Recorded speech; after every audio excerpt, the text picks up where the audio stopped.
My name is Laura, and this is my co host, Ken. Welcome back, everybody. Welcome back. Today, I'm very excited because we have my beautiful wife on the show today, and we're talking about Ooh. mirror work. So, we wanted to do something with someone that was, going through their journey and starting a different part of their journey because we felt that, if you see somebody that's um, perceived to be ahead of you because they know some different things and they're ahead of you in their journey. And so we're trying to help you because we've been through this before. So we felt like it would be a good idea to have someone on here that's currently going through some stuff that you guys may be going through. So we're going to talk to my wife tonight. All right, everybody, here's my wife, Monica. Hi, happy to be here. Okay, so I'm going to explain a little bit about what mirror work is, how it works, and how you can use it in your life. And then we'll bring Monica in a little bit later. So, mirror work is the practice of looking at your reflection in the mirror for a few minutes. And you might be wondering, well, what's the purpose of that, or how can it benefit me? So, let us explain that to you. Like I said, when you do mirror work, you stand in front of a mirror and look at your reflection for a few minutes. Now, this can be done in silence, or you can add some vocalizations in. You can add in vocalizations such as positive affirmations, statements of forgiveness, or commitments to loving behavior. And here are just a few tips to help you maximize the benefits of your mirror work. When you look in the mirror, be sure to make direct and deep eye contact with your reflection. And if you're going to be adding in vocalizations, it's really important to speak in a tone that is loving and kind, like you were speaking to a child or your best friend. And when you're speaking, be sure to do it in the present tense, because this is what makes your words a magnet to become your reality. You're literally telling the universe, I am ready to receive what I desire right now in this moment as I speak it out loud. So for example, instead of saying, I want a whole lot of money, if I'm trying to attract more money into my life, I could say, I have $1 million. And when you say your statements, put some feeling behind it, because that's what's going to turn the words from a thought to a belief. And doing this practice consistently every day for a few minutes is what's going to bridge that gap from just a thought to something you completely believe and are ready to receive. Ken, do you want to share with our audience some opportunities that they might have to do mirror work? Yeah, mirror work. You can do mirror work while you're brushing your teeth. I like to do mirror work while I'm brushing my teeth. If I'm washing my hands, pretty much whenever I'm in front of a mirror, I try to do a little bit of mirror work. When you're at a red light, you can look into the mirror and and do some mirror work there.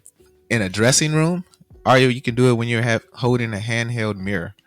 So all of this mirror work, it just helps with your emotional connection to yourself. And that's the reason why I have my wife on here today.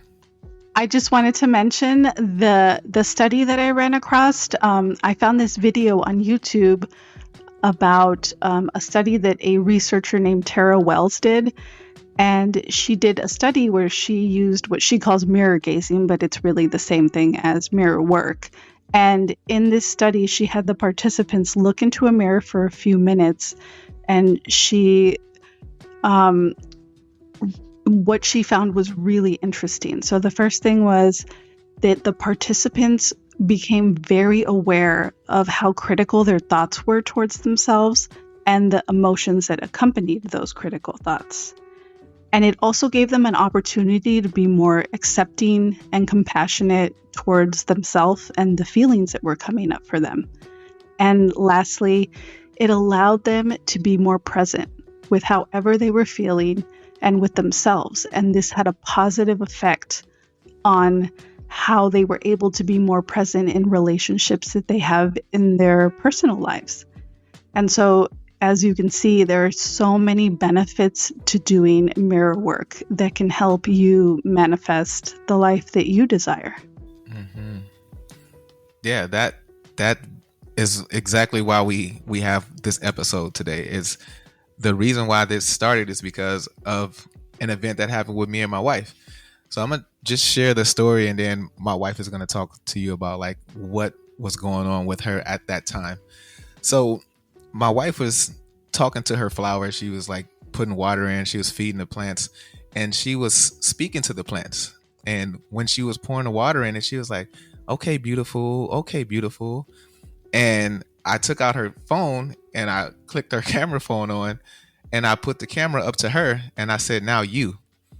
But when I did that, she couldn't do it. She didn't want to do it, and she was just so, um, for the way I seen it, she just was so shy about, saying I love you, or you saying you're beautiful. And so that really made me think about, how many other people are going through that. Because I remember a time in my life when I didn't want to say these type of things to myself. So I'm gonna talk to her about that right now, babe.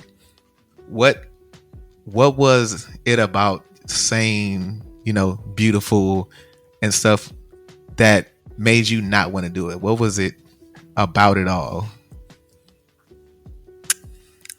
It just felt uncomfortable. It felt unnatural because I I don't tell myself those things on a regular basis. As sad as that sounds, I don't know. I feel like that could be a common thing. Um, yeah, it's not. It doesn't come naturally to me to tell myself those things. Yeah. Yeah. Yeah. And I feel like it doesn't really come natural to a lot of people, because when have your parents, or I want the audience to think about this, when have your parents ever sat there and told you to tell yourself that you're important, to tell yourself that you're beautiful? Never. Yeah. So like it's like, how do you practice something that you were never taught? So when you do, I can understand like why you felt uncomfortable. Like you said, it was just, it's not something that's naturally to you. And Ken, I don't know about you because I know you've done some mirror work. And for me, it is a little different because I'm blind, so I don't do it the same way that everybody does. But I did, when I first read about it in a Louise Hay book, I was like, okay, this is interesting, but I'm willing to try it. And so I stood in front of a mirror, and my first thought was like, this is stupid. I can't even see myself. And I was like, oh, I'm like being resistant to doing it because I'm uncomfortable. And I'm like, okay, I'm just gonna do it. And honestly, it was very emotional, and I was not ready for that. I was like, whoa, why am I about to cry right now? I can't even see my damn self. And I was just like, wow, there is something to this, because there's some magic part about doing mirror work that makes it very revealing. Like you are revealing something to yourself, whether it's feelings that you've been avoiding or just how uncomfortable you feel with looking at yourself in a non-judgmental way, because that's the purpose of the mirror work, is to look at yourself and say loving things or think kind things. And unless you've learned how to do that from someone else from a very young age, it feels weird. Yeah. You're like, why would I tell my reflection that I love myself? Yeah. Like, what is that gonna do? And for me, it was getting past the like, this isn't gonna work for me because I can't see my reflection, because that was completely untrue. And you brought up that if you weren't taught that as a little kid, that you wouldn't become used to it. So I learned this stuff from like Tony Robbins and like other people, and they just start talking about putting affirmations on your mirror when you brush your teeth. So I thought that was a good idea. So I took little post-its, and I would put affirmations on my mirror. But once I started to do that, I seen what it did for me. So I started telling my children to do it. I said, when you wake up, they don't do it, by the way. I want to say like they do it, but I start telling them to do it. And, I try to remind them every day, like just go in there and tell yourself that I love you 10 times. That's it. Just look in the mirror and say I love you 10 times. And I do this every morning. And the power that it gives to me every morning when I do this, I can see myself brightening up when I do this. And so every time I say I love you, like I could see my eyebrows go up higher. And it's like it's not something that I'm trying to do. It's just my body just does it on its own. So when I started to keep complimenting myself, my day, I just feel so good about myself. But it didn't start like that. I didn't, I was right where my wife was. I was like, I don't want to do that. That feels weird. Like even telling, Yeah, it's weird. yeah. And can I ask you, is when you talked about putting the notes on the mirror, is that in the shared bathroom with you and your wife, or would you do that before you guys got together?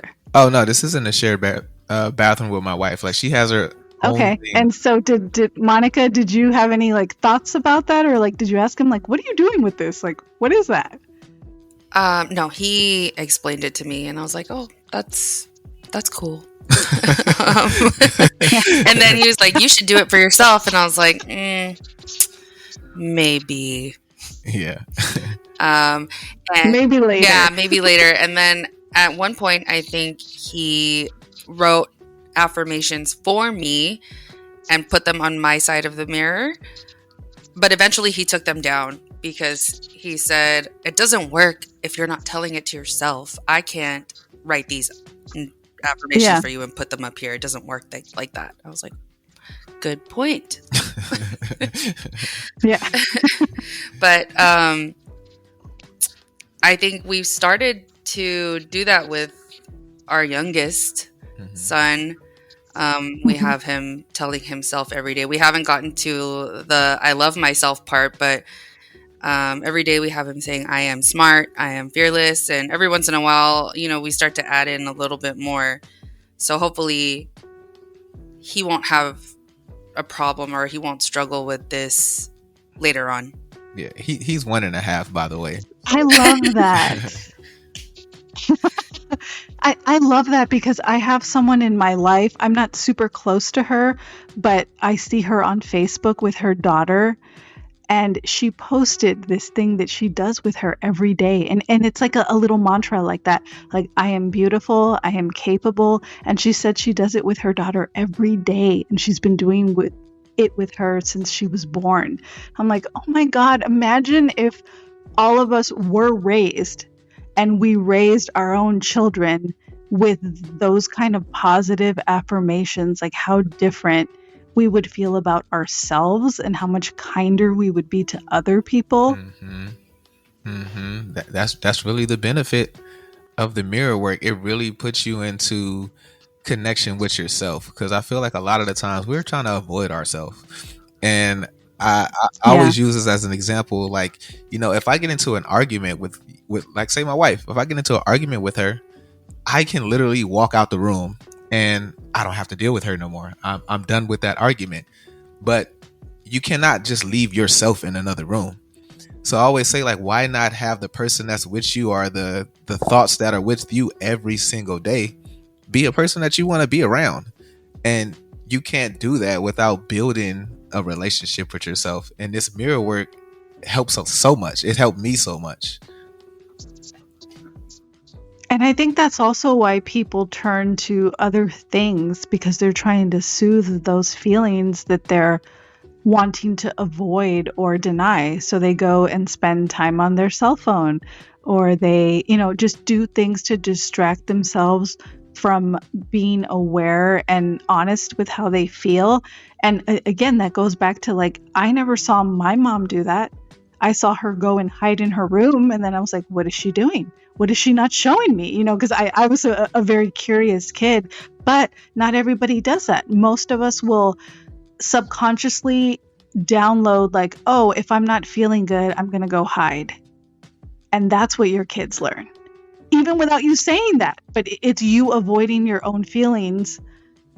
That's what they pick up on. And then they will repeat that too. So I think I don't personally have children, but for anybody who does, kids are such a gift in that way, because they hold up that mirror to you of like, what things are you not trying to look at that you're also going to pass on to me that may not be beneficial for me? And it isn't until you have a kid that you're like, whoa, I need to think about what's coming out of my mouth and what's going in my head and what I'm believing, because I'm possibly going to pass that on to them. And is that something that I really want to do? Yeah. 100%. Yeah. Yeah. Like, do I want them to be this? Because they are going to be you.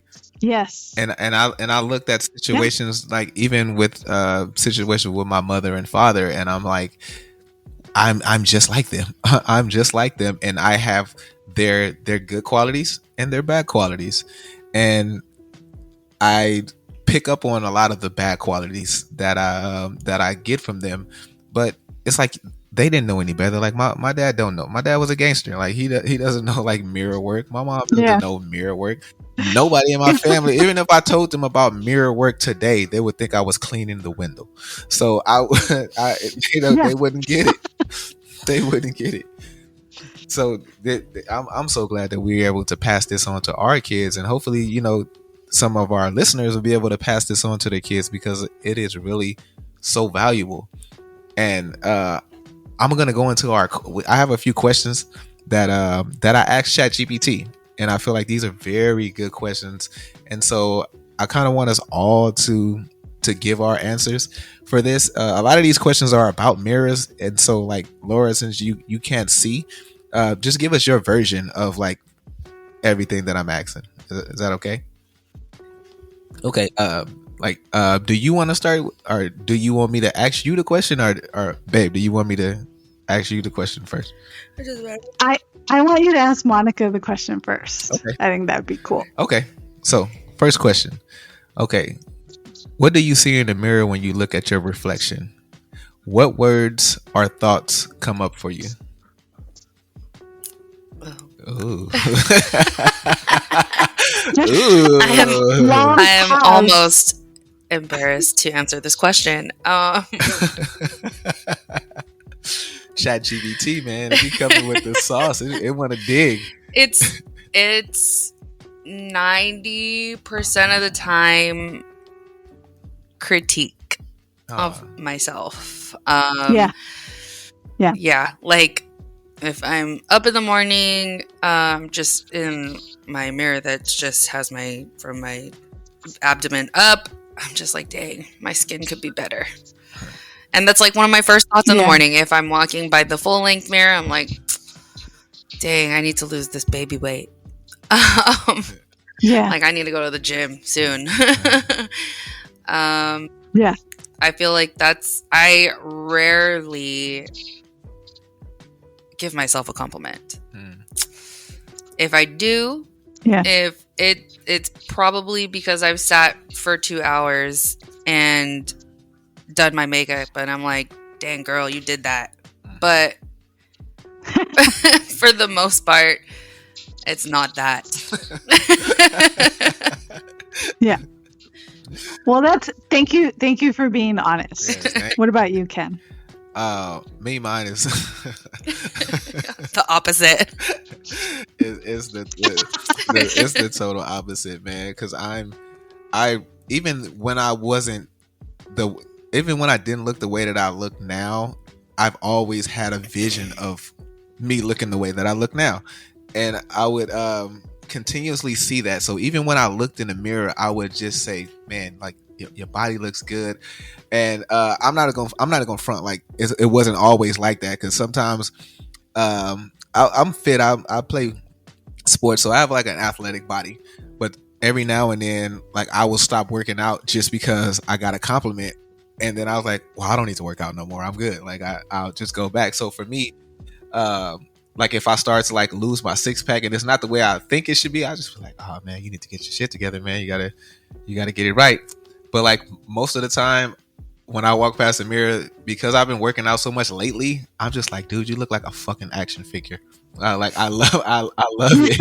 I was like, and I literally just compliment myself, because for me, I'm my biggest fan. I love myself, but not in like one of those egotistical ways, or like I feel like I'm better than anyone or anything like that. I just love me, and I just love being me. So I compliment myself all the time. I always tell myself how good I'm doing, and I'm like, why not? Like, no, sometimes the best words that you hear are going to come out of your own mouth. So why not tell myself like great things about myself, even if they're lies? Like, even if you don't believe them at first, I used to just tell myself all kind of stuff until it became my reality. So like, that's it for me. What about you? When I first did mirror work, I kind of had a similar experience to Monica. I was like, whoa, like I wasn't saying things out loud, but I could hear my thoughts. And I was like, why am I so mean to myself? Like, because I had done enough work up until that point to be like very aware of my thoughts, even if they weren't great thoughts. I was like, wow, I'm having so much resistance to even doing this for reasons that don't, like, they're dumb. Like, they don't even make sense. It's really just an avoidance kind of tactic, because I'm kind of worried about what's going to come up for me when I do it. But the more I did it, the more it allowed me to shift those thoughts. Because I'm like, okay, well, you don't do things like everybody else. Duh. Like, you've known that your whole life, and you don't have to. Like, you don't have to fit into any kind of box just because other people are in that same box. And I've never subscribed to that, but it's weird how, like, I'll find myself feeling that way in like classroom settings, or with like this kind of thing, mirror work. I'll be like, oh, I'm not going to be able to do that the way they do. Like, how am I going to work around this? But it was very, it's very good for me to do it, because it makes me aware of how much progress I've made from like the first time I did it to now. Because as we were preparing for this episode, I was like, all right, I'm gonna try this again, because I don't do mirror work often, because there's a little piece of me that believes that it doesn't work for me because I can't see myself in the mirror. So like, why would I do that? Why would I waste my time doing that? And then I actually go and do it, and I'm like, oh snap, it still works. It's still, you know. And I'm like, how interesting that we let our brain take one thought and turn it into a belief that doesn't serve us. Because I could have been doing mirror work this whole time and been having all of these freaking great, results from it. And even if the only result that you get is that you feel better about yourself, that's worth everything. Man, so good. So good, man. And it's funny that you talk about, like, y'all both said the same thing. And with the question with ChatGPT said, it has in parentheses that this question helps identify any negative self-talk or critical inner voices. So I was like, wow, that's spot on. Exactly. It's spot on, exactly what you said. All right, so next question.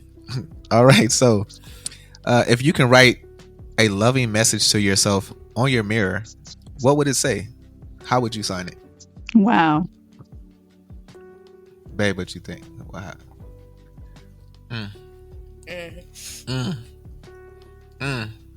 If you want to think about that one, do you want to go, or I can go? I need a minute. Okay. You want to go, Laura, or I can go? Yeah, I can go. Yeah. So what about you? It would say, be kind to myself so that you can see the same in others. I like that. That's good. I like that a lot. And yes, okay, for me, what would I write on there for me? Dang,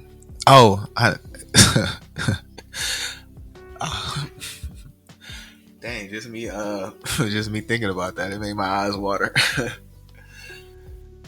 Oh man, I'm not even in the mirror. Just thinking about being thinking about it, man. Just thinking about being good to yourself, man. It's emotional. It really is. But I would write to myself that you're doing great. You're doing great. You're doing great. You're doing your best. And I'm proud of you. Like that, you're doing your best, and I'm proud of you. Like that's such an emotional thing for me, and just me saying it now, it really breaks me up right now. But yeah, that was it for me. And wait, before Monica answers, like, what if you can identify one when he asked you, like, what you would say? Was there like a feeling that came up that kind of got in the way of it being like a statement coming to you clearly? Yeah, I think just because I'm not kind to myself a lot of the time, majority of the time. So when you ask me to say something like write a loving letter to myself, I'm like, geez, what can I even say about that? But it's funny that Ken said that about you're doing a great job, because it made me think of, for all you moms out there, if you watch Bluey, there's an episode called Baby Race. And if you know, you know, but basically it's about the main mother in the show who is reminiscing on her child's milestones, Bluey's milestones. And she is just wondering, like, dang, is she behind? Is she ahead? And then she has a conversation with another mom, and that mom tells her that she's doing a great job. And I think, especially for new moms out there, it's so important. All moms, it's so important to hear that, because I think a lot of us have, like, we're very hard on ourselves. Are we doing a good job? Yeah. So I think mine would say something similar to Ken's, but it's a different feeling behind it, because I struggle with not just myself now. Before it was just myself. Now it's like myself plus being mom version of me. Yeah. Yeah. I don't know if that Like, makes any sense. am I good enough? And am I being a good enough mom? Yeah. Yeah, exactly. Yeah. Exactly that. And I can tell you, like, when I've worked with women and their emotions, when I tell them, when it has to do with their children, when I tell them, like, what if instead of believing, like, I'm not good enough, I'm not doing enough, I could be doing more, is it my fault that my kid is going through A, B, and C? What if instead of that, you told yourself, I'm doing the best that I can? And they always start crying. Yeah, I'm about to start crying. Because they don't hear that from anyone. Yeah, because they don't hear that from anyone. And especially if you didn't grow up in an environment where you heard people say that kind of stuff to each other. When I say it to you, like, Monica, you're a great mom. You're doing the best that you can. That's it. It makes you feel a certain kind of way, because it's like someone is seeing you for the first time, and your feelings that may feel the opposite of that. But just to have somebody say, like, I see you with your son and you're doing a great job, and it's okay if you lose your temper, or, you know, you don't use the best language with him all the time. Being perfect isn't the goal. If you're showing up and you're loving your child and he knows that he's safe with you, you're doing the best that you can. And it is enough. Yeah. Yeah, you're doing a great job, babe. You're always doing a great job. Thanks, guys. This is so good. And see, for our audience, like, that wasn't planned. We didn't have a script to say any of that stuff. But it is a feeling that is shared among so many parents, moms, dads. Like, when you have your own feelings of, like, am I enough? And then you have a kid, you also wonder, am I being enough for a mom? Am I being a good enough mom or dad or parent? And is my child going to feel like they're enough?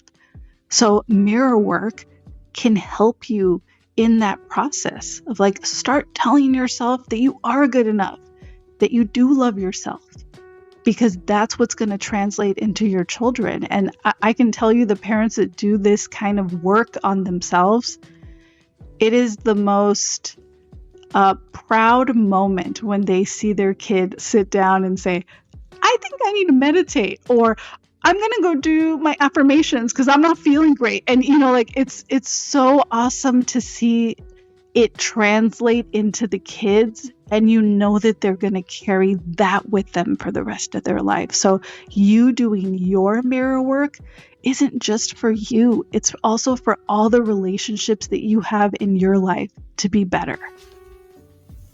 Oh yeah, man, this is so good. And so ChatGPT said this question encourages self-kindness and positive affirmations.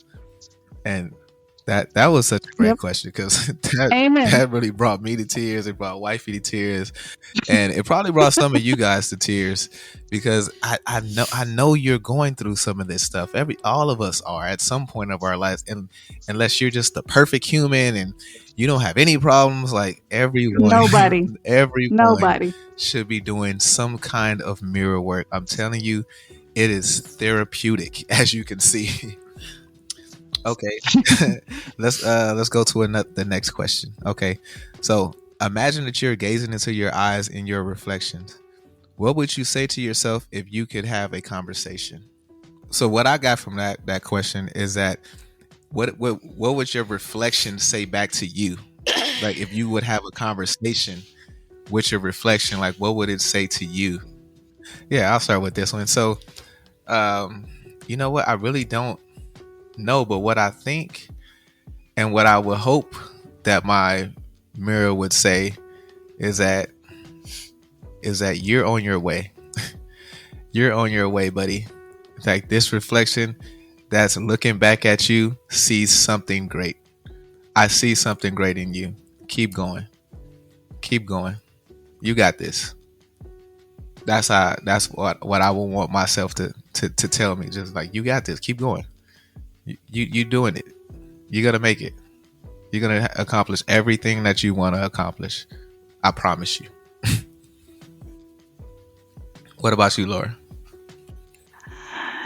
Mine would say you're in the right place at the right time, and it's okay to be proud of yourself, because that's something I struggle with a lot. Like, I do a lot of stuff that people probably think that I wouldn't be able to do, or like I wouldn't even attempt.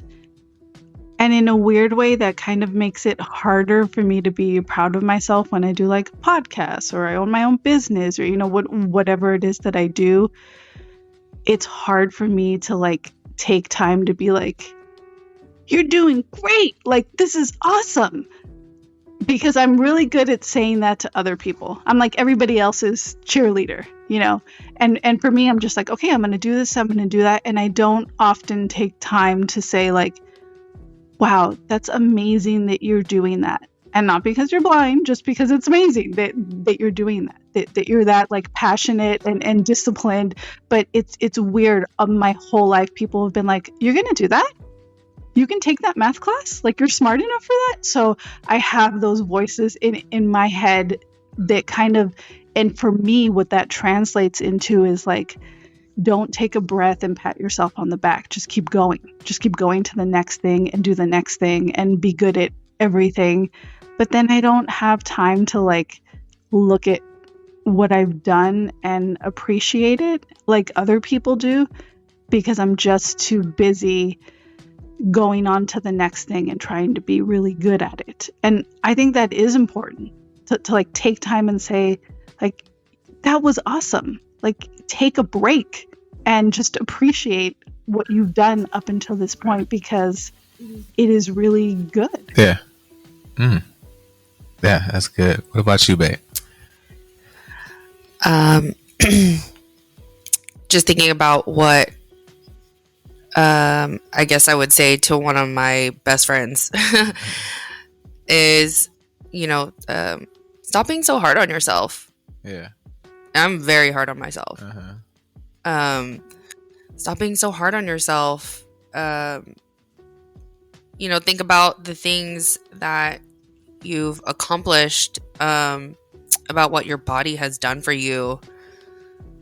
And because I do struggle with that, like, the physical like self-image. I feel like everybody does a little bit. Yeah. Yeah. But my body literally beat cancer. I had a whole human. So I think I need to be nicer to myself. Stop being so hard on yourself. Yeah. Yeah. Yeah. That's a great message. I think that's what you said something that sparked me, and that I feel like that's why I have such a great relationship with myself, is because you said that I would look at her and I would say like I'm talking to my best friend. And that's how you should talk to yourself. Like, I'm talking to my best friend right here. This is your best friend. You should be your best friend. And you should always carry yourself like you're your best friend. Like I said before, like I love myself and I carry myself like I'm my best friend. And so my relationship with myself is of that, with somebody as a best friend. I laugh and I joke with myself. I tell myself to do better. I kick myself in the butt every now and then. But I would do that same thing to one of my closest friends. And then I will be able to laugh. I could be mean to myself, but then I can apologize to myself. And because I know, like, just like a best friend, like, you don't want to lose that relationship. And I don't want to lose that relationship with myself. So I always try to maintain positive stuff with myself, because just like any relationship, if you're mean to that person, they're going to leave. You're not going to have that good relationship anymore. So I think of myself like that. I don't want myself to leave me per se and treat me bad. So I want to treat myself like I would treat a good friend. And I also want people to come away with the message from this episode that it's okay to love yourself, and to say that out loud, not just to your mirror when nobody's around, but in a podcast episode for who the hell ever to hear, you know, for everyone to hear. Because if we can be more open about loving ourselves and normalize that, it's going to have a positive effect on everybody, not just you, but everyone around you. And the only reason why anyone would ever be judgmental towards that is because they don't see that in themselves. But that's not a good reason not to love yourself. The best example you can set is one to love yourself, so that it can hopefully infuse into those people. So good. I literally was about to say something about that. Like, the more I started to love myself, the more compassion that I had for other people. Because when I learned that I'm going through all these problems, I'm having all of these issues, I'm dealing with all of this stuff, and I started to understand that other people are dealing with the same things that I'm dealing with. Other people have low self-esteem sometimes. Other people don't like themselves sometimes. So when I had compassion for myself, it gave me more compassion for other people, because they're going through the same thing that I'm going through and I'm working through. But I just currently am able to beat that part. I've beat that level of my life, and I'm in love with myself, in a healthy way, you know. Yeah. So let me read what ChatGPT said about that question. It said, this question fosters self-compassion and inner connection. I like it. Yeah. And so I got one more question, and then we can wrap this up, man. I'm thoroughly enjoying myself right now. I feel like this is really going to help so many people, because we're all going through it.